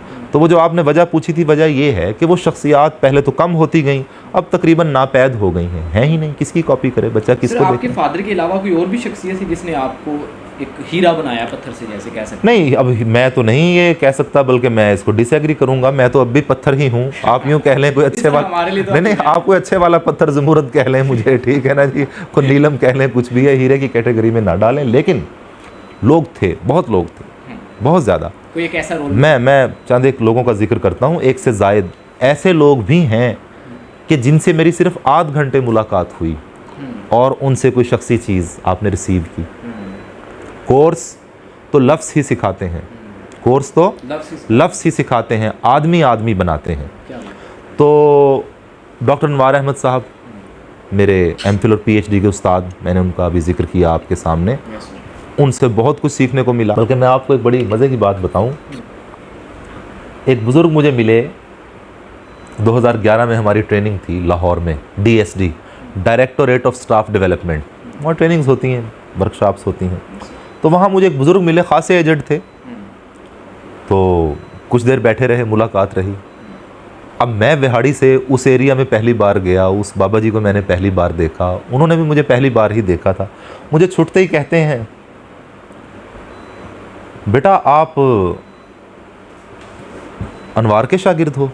अब मेरा दिल नहीं कर रहा कहने को डॉक्टर अनवार अहमद साहब मेरे उस्ताद हैं, लेकिन मैं उसके वर्ड्स नकल कर रहा हूँ। तो मतलब उन्होंने जो बोला वो हूबहू नकल करने के लिए मुझे वो जुमला बोलना पड़ा, वरना अपने उस्ताद मोहतरम का नाम इस अंदाज से लेना, मैं समझता हूँ सरीहन एक लिहाज से यूँ कह लें कि बदतमीज़ी ही है। लेकिन उन्होंने मुझे ये कहा, तो मैंने कहा जी मैं डॉक्टर अनवार अहमद साहब का शागिर्द हूँ। तो आपको कैसे पता चला? मैं तो आपको कभी मिला नहीं हूँ पहले। वो कहता पुत्र मैं भी आपको पहले कभी नहीं मिला। तो मैंने कहा फिर आपको कैसे मालूम हुआ? कहता यार तुम बात कर रहे हो, बोल रहे हो, तो मुझे लग रहा है कि तुम उनके शागिर्द हो। तो इसका मतलब ये हुआ कि कुछ ना कुछ चीज़ें तो थीं। अच्छा, मगर मैं आपको ये बताऊँ, वो चीज़ें ऑटोमेटिकली आई, विलिंगली मैंने कभी, मतलब बाकायदा किसी की नकल करके किसी का अंदाज़ इख्तियार करना ना, मैं थोड़ा सा इसको ना ज़ाती तौर पे थोड़ा मुझे अजीब सा लगता है। ये मैं सख्त वर्ड नहीं कहना चाह रहा, अजीब सा लगता है कि यार ये क्या कर रहे हैं आप किसी आर्टिस्ट को, किसी गुड जो है ना, मतलब स्पीकर को, अच्छे बोलने वाले को। लेकिन ख़ुद ब खुद वो चीज़ें आईं और इस हद तक आईं कि एक अजनबी एरिया के अंदर एक अजनबी आदमी, और वो मुझे यकलख्त जो है ना वो चंद मिनट ऑब्ज़र्व करके, और वो मेरे उस्ताद का नाम लेके कह रहा है कि तुम उनके शागिर्द हो, जबकि ना मैं उनसे मिला कभी ना मुझसे। तो वो आता है। अच्छा, वो मैंने जिक्र किया जिन लोगों से बहुत कम मुलाकात रही, डॉक्टर आसी करनाली साहब, नात के बहुत बड़े शायर हैं, फ़ारसी का बहुत बड़ा नाम है, PhD भी उनका फ़ारसी नात पे था। फिर रहमान फराज साहब, मैंने उनका कुलियात भी एडिट किया। हमारे कवाली के बड़े मशहूर सिंगर गुजरे हैं, मकबूल अहमद साबरी साहब, ग़ुलाम फ़रीद मकबूल साबरी सुना होगा आपने, छोटे भाई थे, उनका नाम मकबूल साबरी था। जब मेरी उनसे मुलाकात हुई तो ग़ुलाम फ़रीद साबरी की डेथ को तो काफ़ी अरसा हो गया था। उनसे अनवर मसूद साहब शायर जो हैं, उनसे भी मेरी मुलाकात हुई और मैं 3 मरतबा उनसे मिला और ख़ासा टाइम मिला मुझे, घंटों उनसे मुलाकात करने का जो है ना वो वक्त मिला। तो असातिज़ा के अलावा ऐसे कुछ लोग ना कि यूँ समझें कि जैसे वो चिड़िया घोंसला बनाती है ना जगह जगह से तिनका ये वो। आसिक करनाली साहब की एक बात मुझे याद है, फिर किसी गुफ्तगू में जिक्र करूँगा। रहमान फराज साहब की 2-3 बातें, मकबूल साबरी साहब की एक बात मुझे बड़ी मतलब वो अट्रैक्ट किया, दिल को लगी, और मैंने उसको अपनी पर्सनैलिटी का हिस्सा भी बनाया। तो इस तरह बहुत से लोग हो सकते हैं, एट ए टाइम आप कई लोगों से इंस्पायर हो सकते हैं। अच्छा, कुछ लोग वो भी जिनसे आपकी मुलाकात नहीं रही, ज़िया मोहिउद्दीन, पिछले दिनों उनकी डेथ हुई है, जिनको आपने स्क्रीन पे देखा, उनके प्रोग्राम्स आपने जो है ना वो मतलब देखे। हाँ, और एट द सेम टाइम एक बंदा अंग्रेज़ी खालिस अंग्रेज़ी, उर्दू खालिस अंग्रेज़ी, अंग्रेज़ी शानदार अंग्रेज़ी, उर्दू शानदार अंग्रेज़ी, टोन इंतहाई लाजवाब थी। मुझसे जब बच्चे पूछते हैं ना कोई अंग्रेज़ी स्पीच या उर्दू, तो मैं उनको ज़िया मोहिउद्दीन का नाम ही, तारिक अजीज़ साहब हमारे जो हाँ, पकड़ बहुत अच्छी थी उनकी, और तलफ़ुज़ बहुत उम्दा था। करीब करीब मेरा नहीं ख्याल कि उनके यहाँ कोई तलफ़ुज़ की गलती कभी नोट करने को मिली हो जो है ना। तो ये मुख्तलिफ लोग हैं जिनसे थोड़ा थोड़ा करके, ज़्यादा जिनसे मैं इंस्पायर रहा अगर 1-2 नाम लिए जाएँ, असातिज़ा में डॉक्टर अनवार अहमद साहब, और बाकी जो मेरे असातिज़ा के अलावा लोग, वैसे तो फ़ादर भी उस्ताद ही होता है, और मेरे वालिद साहब डॉक्टर अब्दुल मजीद साहब, तो मैं उनसे बड़ा इंस्पायर रहा। और मुझे उनके साथ अल्लाह गरीक रहमत करे, खासा टाइम हो गया वैसे उनकी वफ़ात को, लेकिन बहरहाल ये भी कुदरत की बड़ी नेमत है कि 26 ईयर्स जो है ना वो 25 या 26 साल तक मुझे मतलब उनको देखने का, मेरी ज़िंदगी के इतने साल उनके साथ गुजरे। तो वो फिर किसी अलग गुफ्तगू में, इंटरव्यू के अलावा मैं तफसील से बताऊंगा कि क्या क्या चीज़ें उनके यहाँ ऐसी थीं। यानी वो मेरे उस्ताद भी इस हवाले से थे। अच्छा, उन्होंने मुझे कभी गाइड नहीं किया बैठ के, ये भी अजीब चीज़ है, मुझे बिठा के कि ये करना है वो नहीं किया उन्होंने, ख़ुद ब खुद चीज़ें। उन्होंने मुझे कभी नहीं कहा कि पढ़ा करो, कभी नहीं कहा मेहनत किया करो, ख़ुद ब खुद चीज़ें उनसे जो है ना वो मुंतकिल हुई। तो यूँ समझ लीजिए वो मेरे पीर मुर्शद भी थे, मेरे फादर जो है उस्ताद भी थे जो है ना वो। तो एक बल्कि एक मरतबा ऐसा हुआ, कहीं बैत की बात हो रही थी, मुल्तान में कुछ दोस्त बैठे हुए थे, जी आप किससे बैत है, आपके पीर कौन है, जी मेरे पीर दाता फलां, ये वो करके। तो एक दोस्त ने मुझे कहा कि वसीम साहब आपके भी कोई पीर हैं? मैंने कहा जी हैं। क्या नाम है? मैंने कहा अब्दुल मजीद नाम है। कहते ये कहाँ के, इनका आस्थाना कहाँ है? ये मैंने कहा मेरे अब्बा जी हैं। तो कहने लगे ये क्या बात? मैंने कहा क्यों, फादर पीर नहीं हो सकता? जब पीरो मुर्शद का मतलब आप ये ले रहे हैं कि रहनुमा, गाइड करने वाला, तो मैंने उनसे गाइडलाइन ली, तो मेरे पीरो मुर्शद हैं जो है ना। बड़ा वो दोस्त हंसे भी, महजूज भी हुए, और उन्होंने अग्री किया कि क्यों नहीं हो सकता है। मैंने कहा पीरो मुर्शद कोई भी हो सकता है। तो मेरे अब्बा जी मेरे पीरो मुर्शद हैं जो है ना। मेरे घर भी यहाँ, जो मेरी रिहाइश यहाँ पीपल्स कॉलोनी में है, तो वहाँ नेम प्लेट कईयों ने मुझसे कहा कि आप लिखवाएँ डॉक्टर वसीम अब्बास। मेरा फेसबुक ID भी वसीम अब्बास है, डॉक्टर कोई नहीं लिखा हुआ। तो मेरे मकान पर नेम प्लेट डॉक्टर अब्दुल मजीद लगी हुई है। तो बाज़ डाकिया वगैरह आके मुझसे पूछ लेते हैं आप डॉक्टर अब्दुल मजीद हैं? मैं कहता हूँ नहीं भाई, मैं नहीं हूँ, ये मेरे फ़ादर की। हालांकि इतना अरसा हो गया उनकी वफ़ात को, करीब 20 साल हो गए उनकी वफ़ात को, 20 या 19 साल हो गए हैं। तो नेम प्लेट उनके नाम की लगी हुई है। तो मेरा फिर मैंने उनके लिए एक नज़्म भी कही। अच्छा, उस नज़्म में कुछ ज़्यादा ही इस तरह का सिलसिला हो गया कि आपने उनसे क्या वसूल किया। अच्छा, फिर मुझे इतनी उससे एक वो महसूस हुई, कह लें कि रिज़र्व रहना, या मतलब थोड़ा महसूस करना उसको, कि मैंने वो नज़्म पढ़ी नहीं कहीं। मेरे एक दोस्त हैं शबीर जाफरी साहब, वो अक्सर कहते हैं डॉक्टर साहब इतनी शानदार नज़्म पढ़े। मैं कहता हूँ ना भाई, इसमें अब्बा जी के साथ मैंने कुछ अपनी तारीफ़ की है कि उनसे मैंने क्या क्या लिया। वो नज़्म मैंने कहीं भी नहीं पढ़ी, लेकिन अब जिक्र आ गया तो मैं उसका पहला मिसरा आपको थोड़ा सा, शुरू का टुकड़ा ना उसका। मैं तो कुछ भी नहीं, मुझ में तेरी झलक मुझको मुमताज़ सबसे बनाती रही।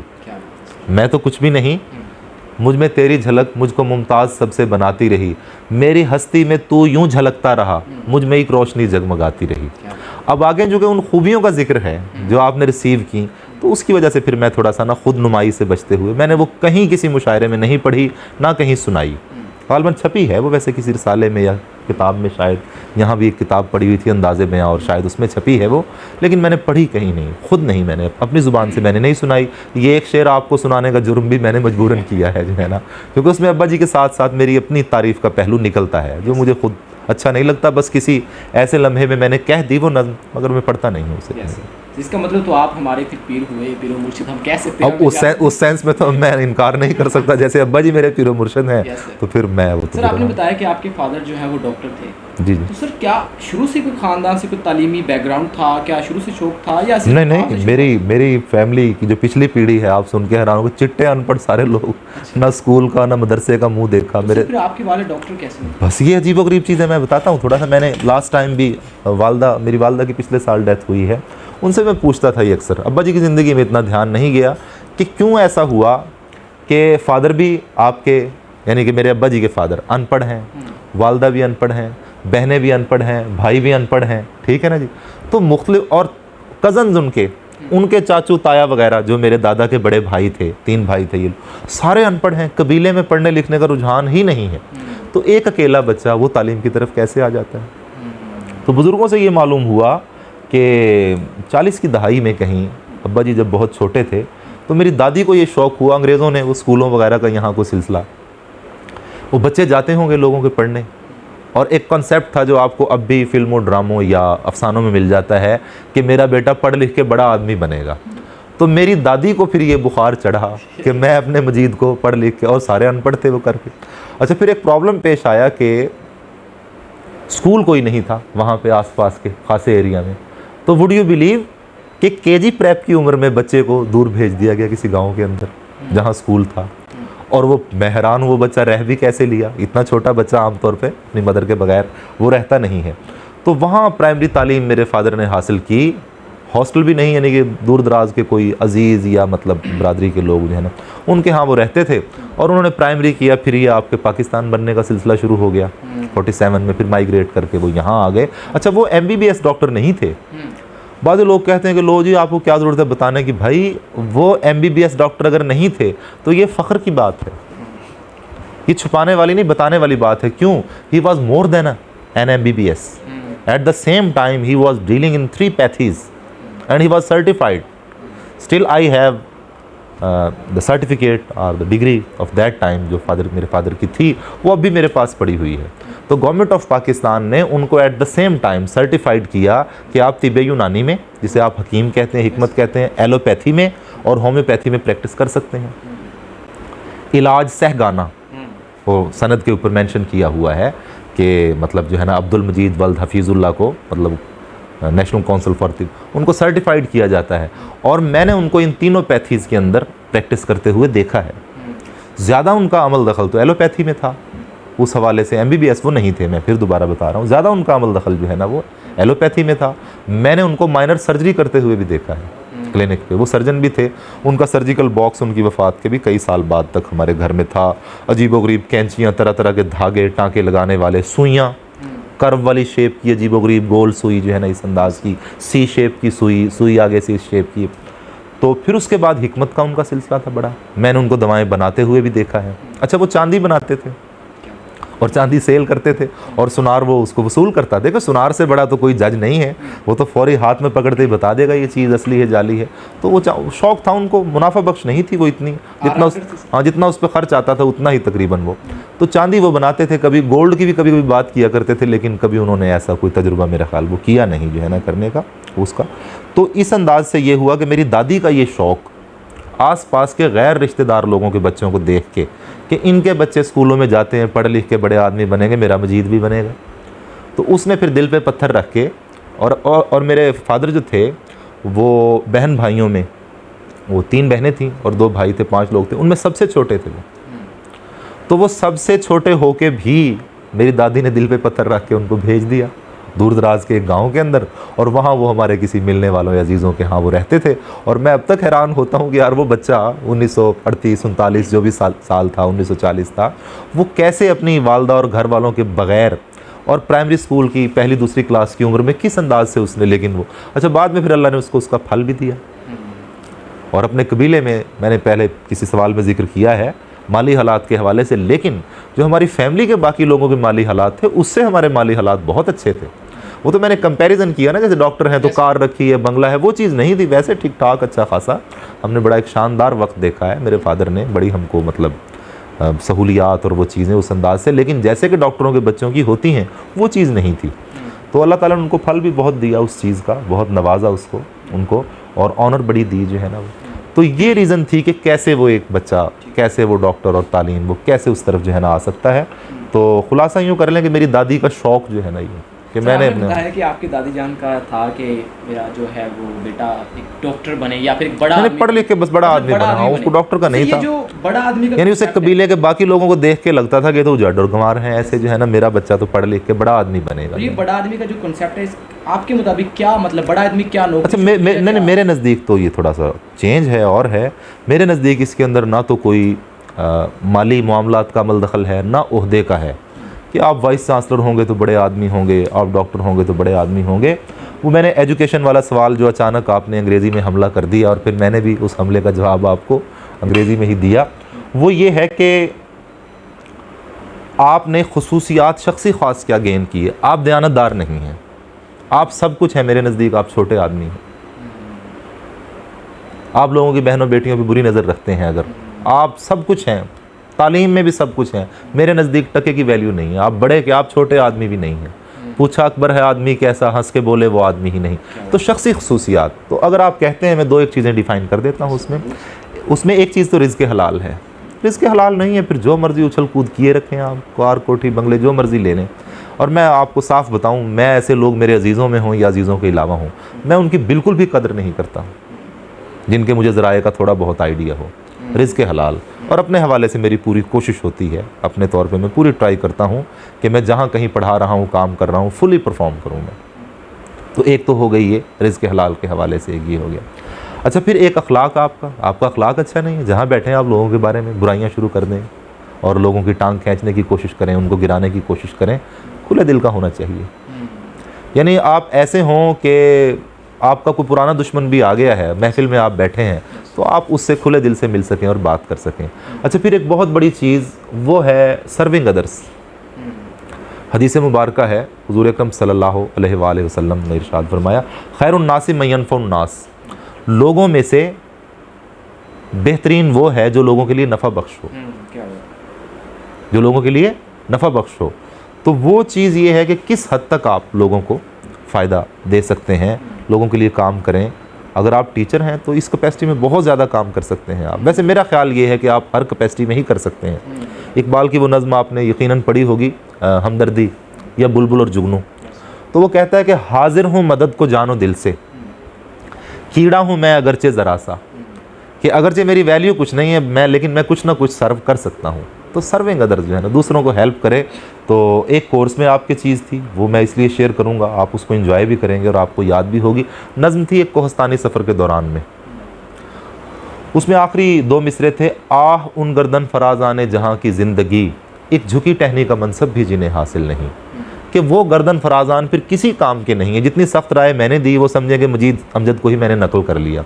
वो कहते हैं कि वो गर्दन फराज़ान हैं, बड़े हैं, कार कोठी बंगला, वज़ीर हैं, मुशीर हैं, गवर्नर हैं, जज हैं, जो भी हैं, लेकिन एक झुकी टहनी का मनसब भी उनको हासिल नहीं है। तो जो औरों को सर्व करते हैं वही बड़े लोग हैं। जितना कर सकें, मैं ये नहीं कह रहा कि काम काज सब छोड़ के आप लग जाएं जनाब, जितना आप कर सकें, किसी को आप सड़क पार करवा देते हैं, वेल एंड गुड। एक बच्चा अटेस्टेशन के लिए मारा मारा फिर रहा है, साइन कर दें उसको, अगर आप जानते हैं उसको करके। मैंने अटेस्टेशन की मद में वैसे लोगों की बहुत खिदमत की है। मेरे घर पे रात के 11 बजे भी मेरे मिलने जुलने वाले ये नादरा का शनाख्ती कार्ड का फॉर्म लेके पहुंच जाते हैं और हेजिटेटिंगली, सर सॉरी सर आपको बेवक्त तंग किया। मैं कहता हूँ नहीं यार, कोई मसला नहीं है, आपका घर है, जब मर्ज़ी आ जाएँ। तो दावा नहीं है मेरा, लेकिन जहाँ तक मुमकिन हो माली मामलात में भी मैं स्टूडेंट से कहता हूँ अपनी ज़ुबान से कि यार किसी का मसला है तो वो मुझे बता दें। जहाँ तक मेरे से मुमकिन होता है मैं कोशिश करता ज़रूर हूँ। तो बड़ा आदमी मेरे नज़दीक ना ये तीन खसूसियात, रिज़्क़ हलाल, दयानतदारी और दूसरों की हेल्प करना, दूसरों को सर्व करना, जहाँ तक मुमकिन हो जितना कर सकें आप। सर मेरे ख्याल से अब इस गुफ्तगू की जो नदी है वो आपकी तरफ मोड़ते हैं। सर सवाल ये नहीं, नदी शुरू से ही मेरी तरफ मुड़ी हुई है। नहीं, थोड़ी सी वो आपके पीरो मुर्शिद की तरफ। अच्छा ठीक ठीक, सही से। तो मैंने सोचा कि हमारे पीरो मुर्शिद की तरफ चली जाए। जी जी। तो सर आपको शायरी का भी शौक़ है, आपने बताया कि आप 7 गज़लें लिख चुके हैं और नज़में तो फिर बहुत ज़्यादा हैं। हाँ, वो गज़लों को तो मैंने यूँ जिक्र किया ना कि मैं कम कहता हूँ गज़ल, तो इसलिए वो 7 हो गई है, वरना मेरे कलाम में। शायर है आपके नज़दीक, ये क्या ये पैदा होता है या फिर ये वक्त के साथ साथ बनता चला जाता है, क्या सीन? बस शायरी ही मेरे ख़्याल में वो वाहिद आर्ट है फ़नून लतीफ़ा में से, फ़ाइन आर्ट्स में से, कि जो पैदा होता है तो होता है, या शायर होता है पैदाइशी तौर पे या नहीं होता। वक्त के साथ साथ वो पॉलिश हो सकता है, बन नहीं सकता कि वो पहले से नहीं था। बाकी सिंगर भी आप ट्रेनिंग दे के बना सकते हैं, खिलाड़ी क्रिकेटर भी आप ट्रेनिंग दे के बना सकते हैं, एक बच्चा खुश ख़त नहीं है, ट्रेनिंग दे के उसको खुश ख़त भी बना सकते हैं आप, सब कुछ हो सकता है। समझ आ रही है? सिर्फ ये एक चीज़ मेरी राय के अंदर कि अगर आप पैदाइशी तौर पे, मिसाल के तौर पे मैंने शायरी का फ़न, आप उससे टच में नहीं है, अरूज़ के हवाले से ना, इल्म अरूज़ कहते हैं उसको। जब मैंने इल्म अरूज़ को पढ़ा और कुछ ना कुछ क्लासेस को पढ़ाया भी, तो मेरा 99% कलाम उससे पहले का ही है। यानी जब मैं शेर कह रहा था तब वो शायरी का इल्म मेरे पास नहीं था, वो पैदाइशी सलाहियत से ही काम चलता है, तो शायर पैदा नहीं किया जा सकता। सर वैसे आपका कोई पसंदीदा शायर जो और जिसको आप बताना चाहें और क्यों है? बहुत बहुत बहुत ज़्यादा लोग हैं। कोई एक सर जिसको आपने बहुत ही ज़्यादा बार पढ़ा और आपको सबसे अच्छा लगा? एक तो कैटेगरी वाइज जो है ना वो देखना पड़ता है इसको कि मतलब मरसिए में अलग आदमी होगा, गज़ल में अलग होगा, और अगर ओवरऑल भी कहें फिर भी ज़ाहिर है कोई ना कोई तो होगा। मीर अनीस को मैंने पढ़ा भी बहुत ज़्यादा, और मीर अनीस का भी मेरा मुताला मैंने पिछले किसी सवाल के जवाब में जिक्र किया था। मीर अनीस का मेरा मुताला तीसरी क्लास से ही। सर आप इस एक शायर की नज़र से इस दुनिया को कैसे देखते हैं? मतलब आप एक शायर हैं तो आप कैसे, आपका पॉइंट ऑफ व्यू क्या है इस दुनिया के बारे में शायर की नज़र से? तुमने तो अज़मत इंसान का लहू कर डाला, तुमने तो अज़मत इंसान का लहू कर डाला, हम तो एक चिड़िया के मरने पे बहुत रोए थे। क्या बात? तो एक आलमी अमन जो है वो कोई किसी को तंग ना करे यार, लोगों को जीने दें, उनको खुशगवार ज़िंदगी गुजारने दें, उनके लिए तंगी पैदा ना करें, मुश्किलात पैदा ना करें। अब वो चाहे गवर्नमेंट्स हों, चाहे आम लोग हों, चाहे वो इदारे हों, चाहे वो आपके हमसाए हों, चाहे दोस्त हों, जो भी हों। तो मेरा कॉन्सेप्ट ये है कि एक ऐसा मुआशरा कायम हो कि जिसमें हमारे इंडिविजुअल मसाइल तो अपनी जगह हैं, लेकिन अमन व अमान और पीसफुलनेस जो है ना वो पाई जानी चाहिए, जो है ना, जो कि फ़िलहाल आप देख ही रहे हैं मुल्क में भी क्या हो रहा है, दुनिया में भी क्या हो रहा है। कश्मीर को देख लें, फ़लस्तीन को देख लें, 80-80 साल से उनके ज़ख्म रिस रहे हैं, एंडी होने में नहीं आ रहा। यानी मुसीबत की कोई अखीर भी तो होनी चाहिए जहाँ जाके वो ख़त्म हो जाए और एक अच्छा दौर शुरू हो जाए। तो वो ये है कि मैं ये चाहता हूँ कि एक ऐसा मुआशरा हो, और ज़ाहिर है ये काम आप या मैं, हम या हमारे स्टूडेंट ही कर सकते हैं।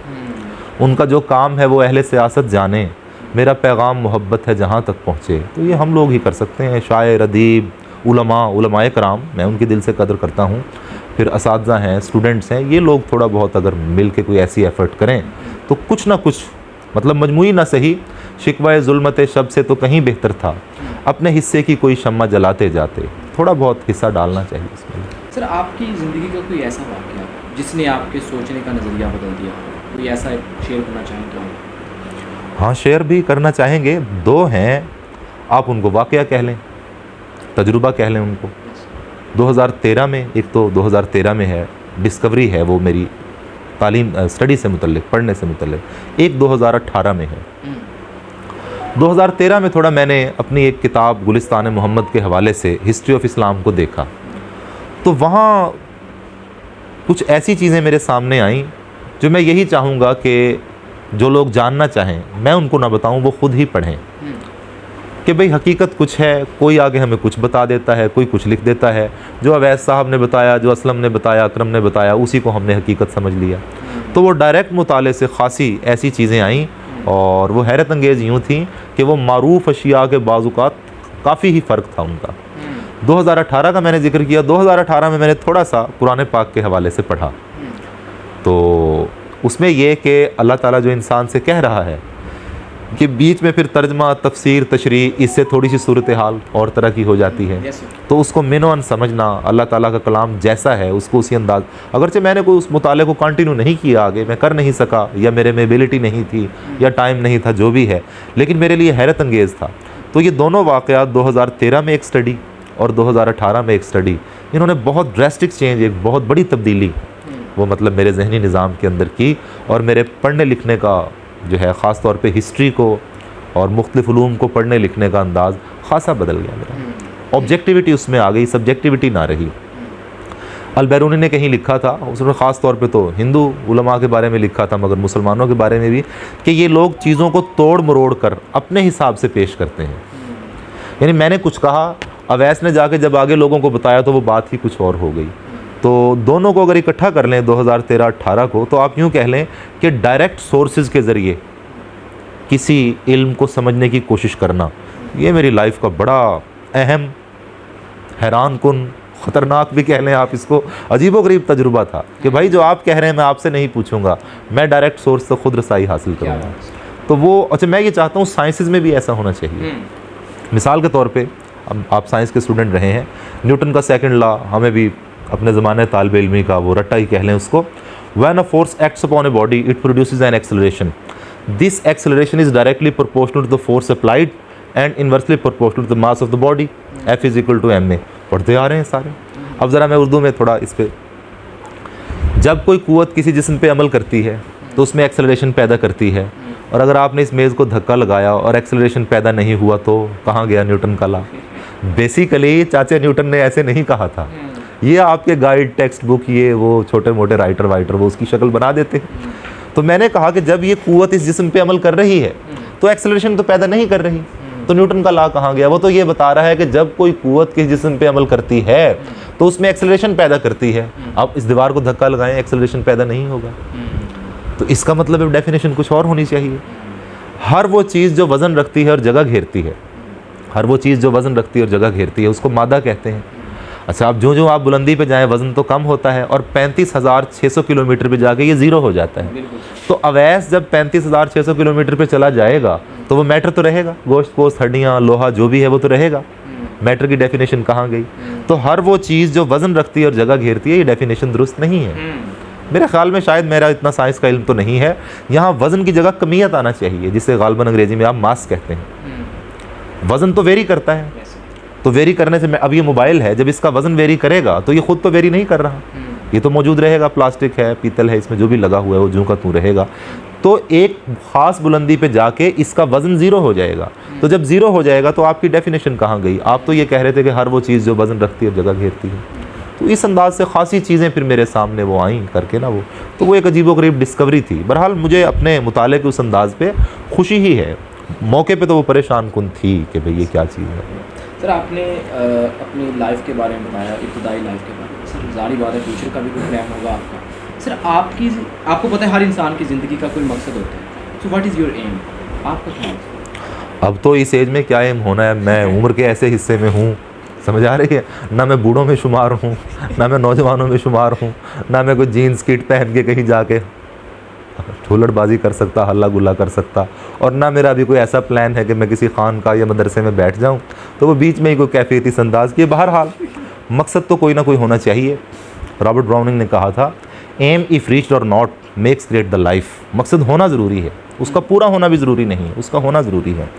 तो बस यही है कि आपके ज़िम्मे जो काम हैं टोटल सारे, ख़ास तौर पे जिनका आप मुआवजा भी लेते हैं, वो दयानतदारी से करें, एक तो ये है। और एक टिल डेथ, मेरी ये ख्वाहिश भी कह लें इसको, इस इंटरव्यू में मैं दुआ भी कर रहा हूँ अल्लाह ताला से कि आपकी सेहत और आपका ईमान वो मेंटेन अगर रह जाएं तो मैं कहता हूँ आप गंगा नहाए, कमाल, बहुत बड़ी अचीवमेंट है ये कि आपके आखिरी सांस तक आपकी सेहत और ईमान वो बेहतरीन हालत में रहें। बाकी ये पैसे वैसे ये वो कोई इतना नहीं, मैंने कभी सीरियस कोशिश भी नहीं की। हालांकि मैं आपको बताऊं, फिर किसी गुफ्तगू में जिक्र करूंगा, मैं कई ऐसे उलूम और चीज़ें जानता हूं कि उनको अगर मैं यूटिलाइज़ करूं तो मैं ठीक ठाक पैसा कमा सकता हूं उससे। पैसा कमाना कोई इतना मुश्किल नहीं है, मेरी तरह के आदमी के लिए मुश्किल नहीं है, लेकिन वो ज़िंदगी का मकसद नहीं है। बस यही है कि सेहत अच्छी रहे और आप ईमान की अच्छी हालत में रहें, दयानतदार रहें, और ये चीज़ आखिर तक जो है वो चली जाए, यही मकसद है। सर कहते हैं कि अगर इंसान की सोच एक हो तो वो अपने मुस्तकबिल की प्रेडिक्शन कर सकता है, क्योंकि अगर सोच के साथ काम करे तो प्रेजेंट उसका गुजरे रहा है, वो मुस्तकबिल को भी जो है वो कहीं ना कहीं देख रहा होता है। तो सर आप अपने मुस्तकबिल को कहाँ देखते हैं, या फिर अपने के साथ साथ पाकिस्तान के मुस्तकबिल को कहाँ देखते हैं? क्योंकि पाकिस्तान का मुस्तकबिल तो ज़िम्मेदारान के खाते में जो है वो चला जाएगा ना, दुआ दी जा सकती है। तो अपने हवाले से यही है कि जिन चीज़ों को आप दुरुस्त समझते हैं और जो आपके टारगेट हैं, ज़ाहिर है उसके लिए बंदा कोशिश तो कर रहा होता है, अपने तौर पे काविश तो कर रहा होता है। जैसे मैंने जिक्र किया पिछले के इस सवाल में, सर्विंग अदर्स, लोगों की, ह्यूमैनिटी की खिदमत करना, तो मैं छोटा मोटा फ़ंड भी चलाता हूँ। मेरे दोस्त हैं, वो मुझे कुछ पैसे दे देते हैं, एतबार पे बग़ैर रसीद के भी दे देते हैं। अपनी तनख्वाह में से कुछ हिस्सा मैं बाज़-औक़ात ऐसा रख लेता हूँ, तो वो कहीं ना कहीं जहाँ कोई गरीब है, मज़दूर है, कोई यतीम मस्कीन बीमार है, जहाँ तक मुमकिन होता है, मैं आपको क्लियरली बता रहा हूँ, बहुत छोटे स्केल पे मैं अपने तौर पे वो कोशिश भी करता हूँ। सर आपने अपनी ज़िंदगी गुजारी, सर आप अपनी पूरी लाइफ के जो एसेट्स लगा लें, जो भी लगा लें, उसका एक जुमले के अंदर। अच्छा, एसेट्स अब आप मेरे पीछे लगवाएंगे लोगों को, लोग एसेट्स का मतलब आमतौर पे प्रॉपर्टी समझते हैं, जो है ना वो समझते हैं, और आप जो एसेट कह रहे हैं वो मेरी समझ में वैसे आ रहा है जो है ना। तो सर अपनी पूरी ज़िंदगी का निचोड़ अगर एक जुमले में कहना चाहें तो वो क्या होगा, वो जुमला क्या होगा? नहीं, निचोड़ किस हवाले से कि ज़िंदगी का मकसद क्या हो? मकसद नहीं, करियर आपने जो ज़िंदगी गुजारी है, आपने इंसानियत के लिए जो किया है, या फिर आपने जो इल्म हासिल। नहीं, मैंने इंसानियत के लिए कुछ नहीं किया, मैंने अपने स्टूडेंट्स के लिए कुछ ना कुछ किया है। बहरहाल वो भी इंसानियत में काउंट तो होते हैं, थोड़ा बहुत तो ये है। तो मेरे ख़्याल में आपका सवाल का जो रुख है ना, वो मेरी समझ में जो ये आता है वो ये है कि क्या आप अपनी लाइफ से सेटिस्फाई हैं? हाँ, तकरीबन सही है। कि लास्ट टाइम किसी बच्चे ने मेरे से ना वो कहीं शुरू कर लिया उसने इंटरव्यू अंग्रेज़ी में ही, तो मैं भी मूड में था, मैं जैसी टूटी फूटी अंग्रेज़ी आती थी, तो एक सवाल के जवाब में मैंने जिक्र किया, वही आपसे बता रहा हूँ मैं। उसने कहा जी आप उर्दू के टीचर हैं, तो अंग्रेज़ी में था, तो आप क्या मुतमईन है उससे? तो मैंने कहा कि if I am a teacher that's fine with me, and if I am a teacher of Urdu literature that's excellent with me. तो मैं बिल्कुल मुतमईन हूँ, मुझे कोई टेंशन नहीं है कि मैं 19वें ग्रेड में नहीं हूँ, मैंने फ़लाँ कार नहीं रखी हुई, मेरा बंगला, नॉट सो। जिन चीज़ों से मैं मुतमईन होता हूँ वो चीज़ें मेरे पास हैं बाय द ग्रेस ऑफ अल्लाह, अल्लाह ताला की ये मेहरबानी है। तो क्या है वो कि जितना दिया सरकार ने मुझको इतनी मेरी औकात नहीं, ये तो करम है उनका, वरना मुझ में तो ऐसी बात नहीं। सर आपका प्रोफेशन जो है वो टीचिंग है, टीचर, आप एज अ टीचर लोगों को पढ़ा रहे हैं, या फिर उर्दू आपका प्रोफेशन है। सर प्रोफेशन से हट के आपका अपनी फैमिली के साथ या लोगों के साथ कैसा मतलब जो है वो बिहेवियर रवैया? मेरा बिहेवियर लोगों के साथ ऐसा है कि अगर कोई बंदा मेरे मुंह पे मुझे गालियां दे तो मेरा ब्लड प्रेशर अब तकरीबन नॉर्मल ही रहता है। पहले कंडीशन ज़रा और थी और मेरी नब्ज़ भी नॉर्मल ही रहती है, और अगर ऐसा कभी हो मिसाल के तौर पे, तो मैं उसका सर नहीं फाड़ूंगा, मैं उससे पूछूंगा कि वैसे भाई मसला क्या है, आप क्यों इतने परेशान हो रहे हैं, मुझे क्यों बुरा भला कह रहे हैं, आप बताएं तो सही। तो कोशिश तो होती है, मैं कोशिश का वर्ड ही यूज़ कर रहा हूँ कि जितना मुमकिन हो लोगों के साथ अच्छा बिहेव किया जाए। फिर भी इंसान होने के नाते कहीं ना कहीं थोड़ी ऊंच नीच हो जाती है, मैं उसको ख़ुद भी नोट करता हूँ और बाद में उस पर मैं पछताता हूँ, परेशान होता हूँ। बाद औक़ात उस आदमी को फ़ोन करके या मिल के मैं एक्सक्यूज़ भी कर लेता हूँ कि यार मैंने ये कह दिया आपको, हालांकि कहा भी ठीक, लेकिन बहरहाल नहीं कहना चाहिए था, अल्फाज ये नहीं होने चाहिए थी, सख्ती लब लहजे में इतनी सख्ती नहीं होनी चाहिए थी। तो मुख्तसर यूँ कह लें कि लोगों से अच्छा बर्ताव कोशिश होती है कि ऐसा किया जाए जहाँ तक मुमकिन हो। अच्छा, मज़दूरों के हवाले से आपने जैसे जनरल पूछा है ना, मैंने जब भी किसी मज़दूर से काम करवाया पिछले 12-15 साल में, खुदा गवाह है मैंने हमेशा उसको ज़ायद मज़दूरी दी है। 400 तय हुआ है तो 500 दी। अच्छा, मैं मज़दूर का मतलब मज़दूर ले रहा हूँ, मैं मिस्त्री को भी एक्स्ट्रा पैसे नहीं देता, मगर मज़दूर को ज़रूर देता हूँ।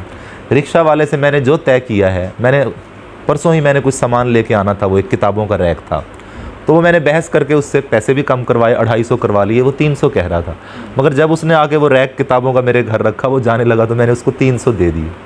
वो बकाया देने लगा, अली था, बच्चा था, अली नाम था, मैंने कहा अली रख लो यार बस, इट्स ओके, ठीक है, वो खुश होकर चला गया।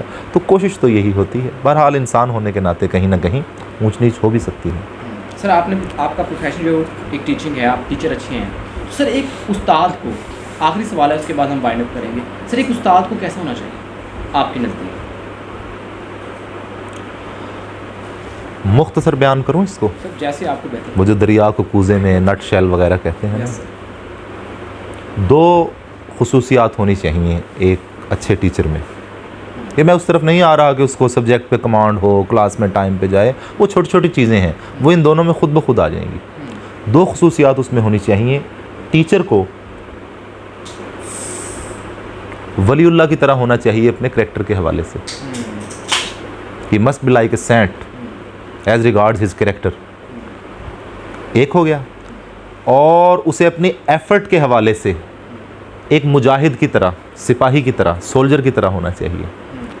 यानी जब हम उसके कैरेक्टर की बात करें तो उसे औलिया की तरह, वलीउल्लाह की तरह होना चाहिए, एक लफ्ज़ बस पकड़ लें आप, वलीउल्लाह। और जब उसकी एफ़र्ट की बात करें, कोशिश की, तो वो एक मुजाहिद की तरह, वो जो सरहदों के ऊपर रातों को सर्दी में, गर्मी में, बर्फ़बारी के अंदर रात के 2 बजे हैं, 3 बजे हैं, मगर वो उसके ऊपर खड़ा हुआ है, जो है ना, वो अपनी ड्यूटी सर अंजाम दे रहा है। तो अपनी ड्यूटीज़ के हवाले से और अपने काम के हवाले से वली, मुजाहिद, दो अल्फाज। वली में उसका करैक्टर और सब चीज़ें आ गई, मुजाहिद में उसकी एफ़र्ट, कोशिश, मेहनत, अनथक मेहनत, वो सारी चीज़ें आ गई। ये इसमें होना चाहिए मेरे ख्याल। सर बहुत बहुत शुक्रिया, आपने अपना कीमती वक्त दिया और इसी जी, के साथ जज़ाकल्लाह। से इजाज़त चाहते हैं। जी ज़रूर। तो ये थे डॉक्टर वसीम अब्बास साहब, जो कि अपना कीमती वक्त हमें दे रहे थे।